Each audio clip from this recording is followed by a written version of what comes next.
En esta jornada de balances le llega el momento a una Venezuela que ha estado convulsionada desde el principio del año, un 2014 que comenzó brutal, siguió sangriento y termina con la expectativa de muchos que quieren ver un cambio de gobierno y de otros que se aferran desesperadamente al poder.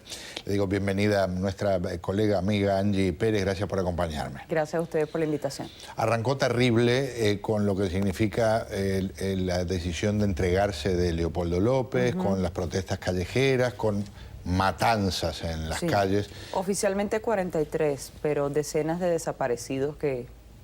¿Dónde están? Cientos de detenidos, gente torturada. Peor no podía ser las cosas. Así y no es. mejoraron. No, para nada. Y yo diría que todo esto empezó con un chispazo que se llamaba, bueno, mi amiga Mónica Spear.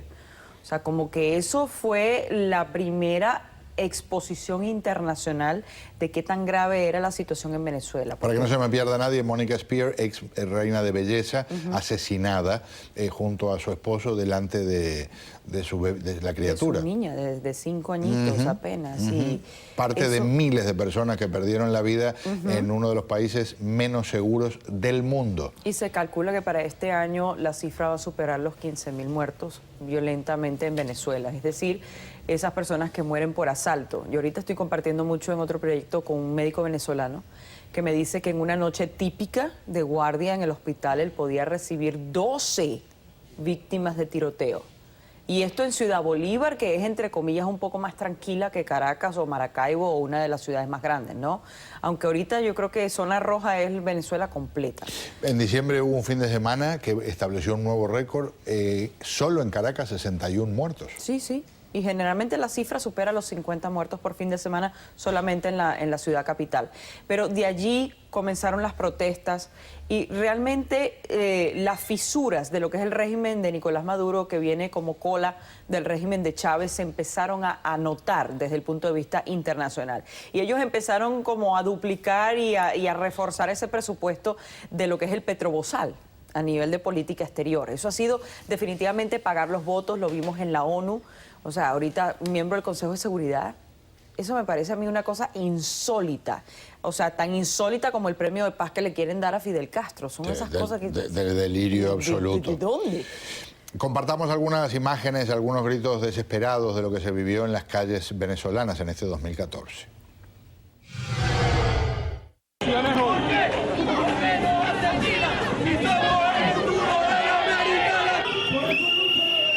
Salen los venezolanos por independencia y por unidad. Por esa razón marcha el movimiento estudiantil, por esa razón integramos a los políticos, a los gremios, a los sindicatos. Por eso hoy Venezuela en pleno grita libertad, grita democracia, grita justicia, grita independencia. Bueno, yo estoy aquí primero porque yo quiero un buen futuro para mí, para mis hermanos que son pequeños, que no se críen en esta Venezuela como está ahorita, que no se consigue absolutamente nada, no somos libres en realidad.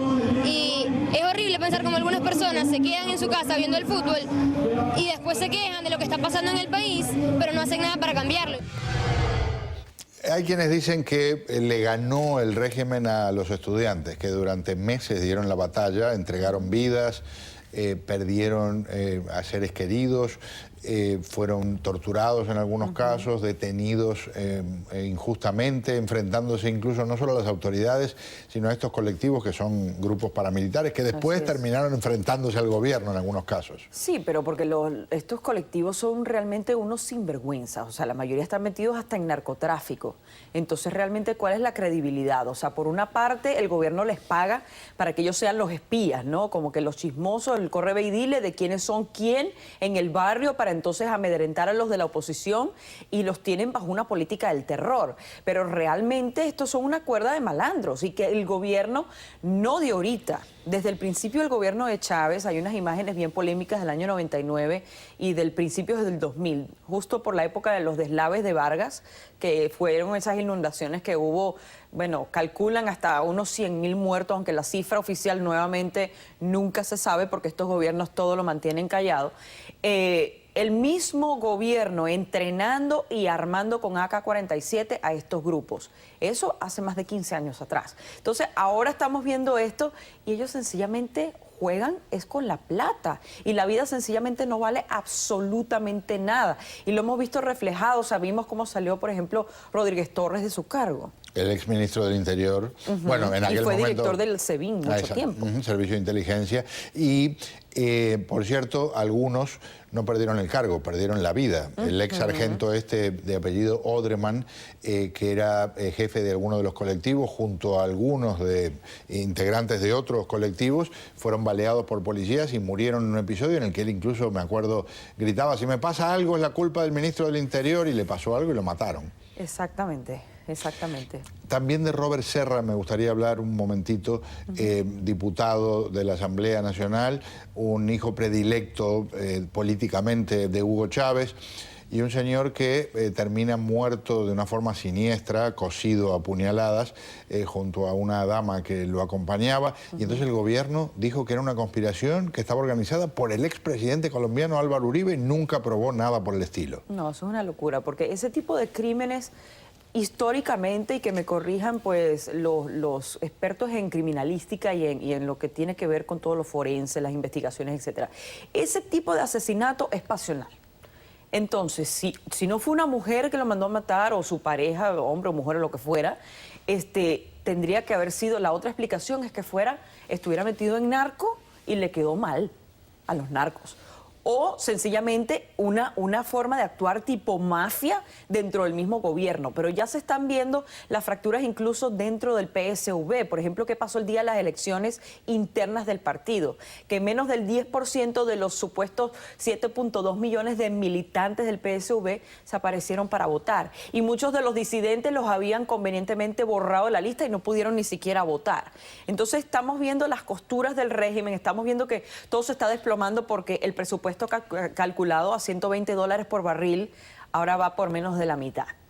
Entonces, mira, The Economist lo dijo, tiene el tiempo contado el régimen venezolano, pero hay dos salidas: o ellos se van o van a recrudecer en violencia y van definitivamente a quitarse la máscara de dictadores, que ya todo el mundo como que se sabe que la tienen, pero realmente ¿cuál es el empujón que necesita Venezuela para que el mundo se dé cuenta de con quién estamos lidiando?